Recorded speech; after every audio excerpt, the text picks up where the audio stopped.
ഹരി ഓം. അടുത്ത തിരുനാമമാണ് തടില്ലതാ സമരുചി എന്നത്. തടിത്തെന്ന് പറഞ്ഞാൽ മിന്നൽ, ലത വള്ളി, തടില്ലത മിന്നൽ കൊടി, തടില്ലത സമം തുല്യമായ, രുചി സൗന്ദര്യം, മിന്നൽ കൊടിക്കു തുല്യമായ സൗന്ദര്യമാർന്നവൾ. മിന്നലെന്ന് പറഞ്ഞാൽ നമുക്കറിയാമല്ലോ, ഇടിമിന്നൽ. ആ മിന്നലിന് തുല്യമായ സൗന്ദര്യമാണ് ദേവിയുടേത്. ആ നിറം മിന്നലിൻ്റെ നിറമാണ് എന്നർത്ഥം. അപ്പോൾ നിങ്ങൾക്ക് സംശയം തോന്നും, ദേവി എന്താ ഒരു മനുഷ്യ സ്ത്രീയുടെ രൂപത്തിൽ, മിന്നൽ കൊടിയുടെ രൂപത്തിൽ, മിന്നൽ കൊടിയുടെ നിറമുള്ള ഒരു മനുഷ്യ സ്ത്രീയായിട്ട് ദേവി വരുമോ എന്ന് സംശയം തോന്നാം. ഞാൻ വീണ്ടും വീണ്ടും പറയുന്നു, ഇതൊന്നും ഒരു മനുഷ്യരൂപമല്ല.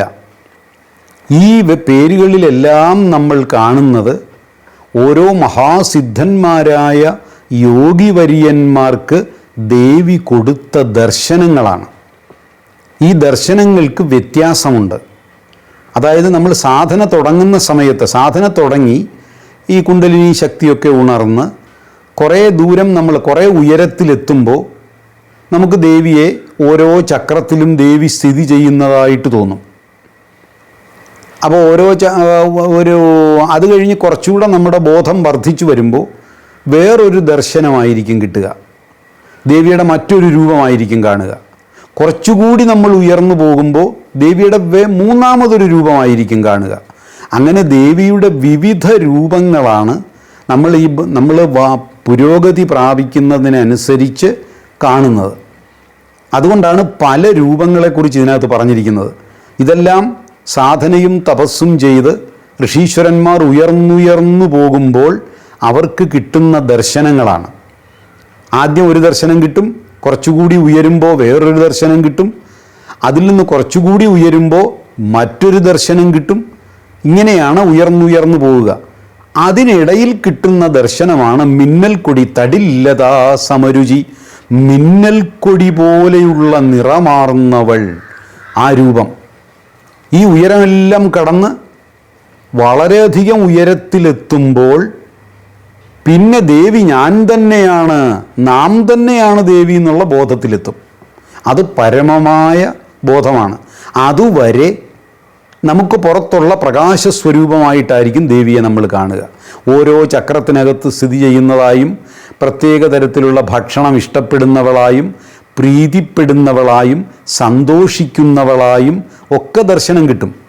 ഇങ്ങനെയൊക്കെ യോഗികൾക്ക് ദർശനം കൊടുക്കുന്നതാണ്. പക്ഷേ വളരെയധികം ഉയർന്നുയർന്ന് വളരെ ഉയരത്തിലെത്തുമ്പോൾ താൻ്റെ ഉള്ളിൽ തന്നെയാണ് ദേവി, താൻ ദേവിയുമായി ഒന്നായി മാറുന്നു എന്ന അസാധാരണമായ അനുഭവത്തിലെത്തും. അത് വാചാമഗോചരം, വാക്കുകൊണ്ട് പറയാൻ പറ്റാത്ത അവസ്ഥയാണ്. അതുവരെ ഇങ്ങനെയുള്ള ഓരോ ദർശനങ്ങൾ യോഗികൾക്ക് വന്നുകൊണ്ടിരിക്കും. അപ്പോൾ തടില്ലതാ സമരുചി. അടുത്ത തിരുനാമമാണ് ഷഡ്ചക്രോപരി സംസ്ഥിത. ഷഡ്ചക്രങ്ങൾ നമ്മൾ പറഞ്ഞു കഴിഞ്ഞു. മൂലാധാരം, സ്വാധിഷ്ഠാനം, മണിപൂരകം, അനാഹതം, വിശുദ്ധി, ആജ്ഞ. ഈ 6 ചക്രങ്ങളും കടന്ന് ഇതിനു മുകളിൽ ഷഡ്ചക്രോപരി, ഉപരി എന്ന് പറഞ്ഞാൽ മുകളിൽ, സംസ്ഥിത സ്ഥിതി ചെയ്യുന്നവൾ.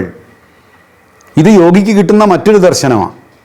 ഒരു ഘട്ടം വരുമ്പോൾ യോഗിക്ക് ഈ ദർശനം കിട്ടും. അതായത് 6 ചക്രങ്ങൾക്കും മുകളിലായി സഹസ്രാരപത്മത്തിൽ ദേവി അങ്ങനെ സ്ഥിതി ചെയ്യുന്നതായി ദർശനം കിട്ടും. അതിനെയാണ് ഷഡ്ചക്രോപരി സംസ്ഥിത. ഷട്ട് എന്ന് പറഞ്ഞാൽ 6. ഷഡ്ചക്രങ്ങൾ, 6 ചക്രങ്ങൾക്കും ഉപരി മുകളിലായി സംസ്ഥിത സ്ഥിതി ചെയ്യുന്നവൾ. ഷഡ്ചക്രോപരി സംസ്ഥിത. അങ്ങത് യോഗികൾക്ക് കിട്ടുന്ന മഹാദർശനമാണ് അത്. അടുത്ത തിരുനാമമാണ് മഹാശക്തി.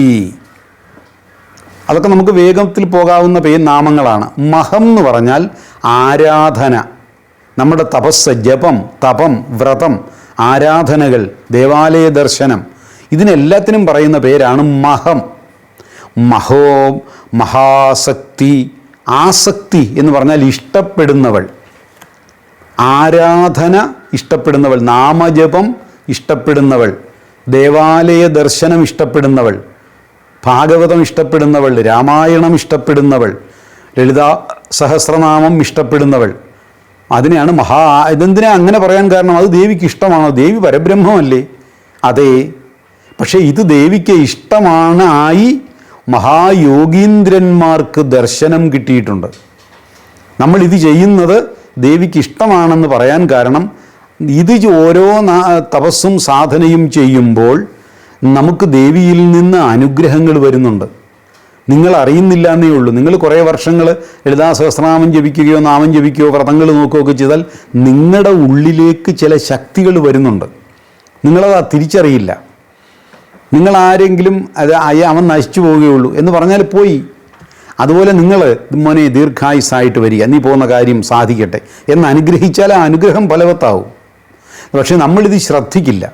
നിങ്ങൾ എത്ര കണ്ട് സാധന ചെയ്യുന്നുവോ അതിനനുസരിച്ച് നിങ്ങൾക്കും രഹസ്യമയമായ ചില ശക്തികൾ നിങ്ങൾക്കുണ്ടാകുന്നുണ്ട്. അതുകൊണ്ടാണ് എന്ത് വിളിക്കുന്നത്? മഹാശക്തി, ആരാധനയെ ഇഷ്ടപ്പെടുന്നവൾ എന്ന് വിളിക്കുന്നത്.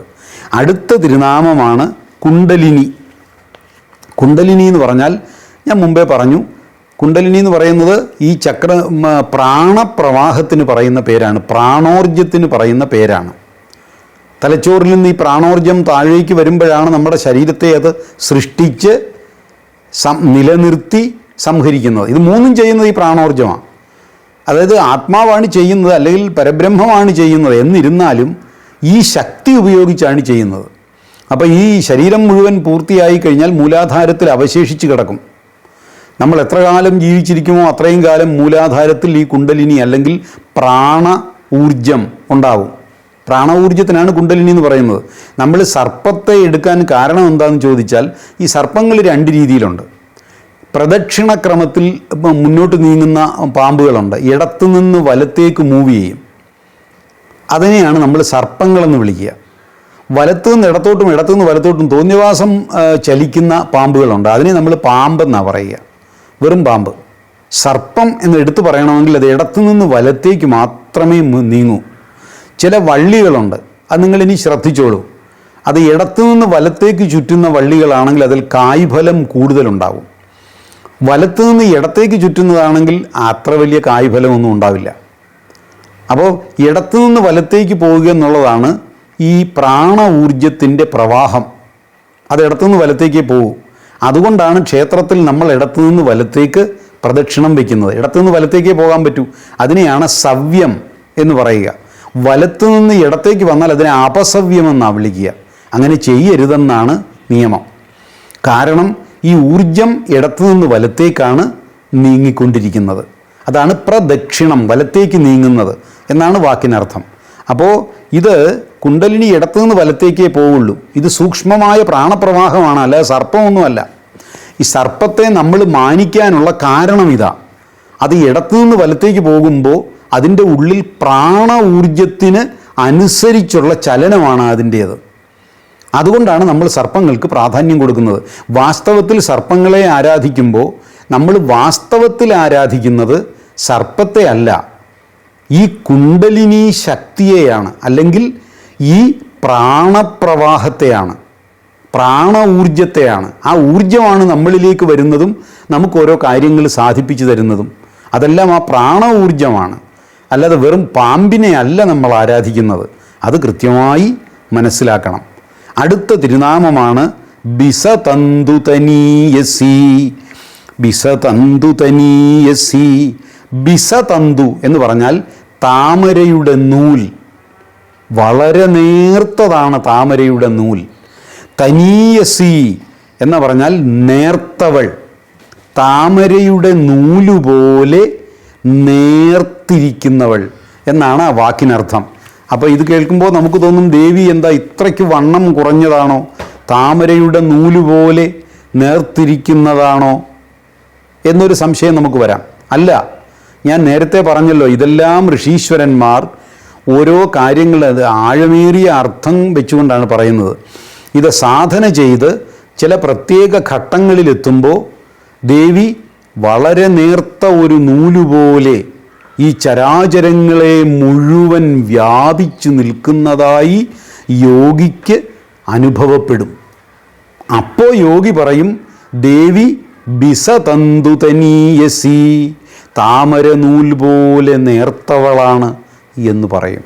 ഇതാണ് ഈ നാമത്തിൻ്റെ അർത്ഥം. ഹരി ഓം ഹരി.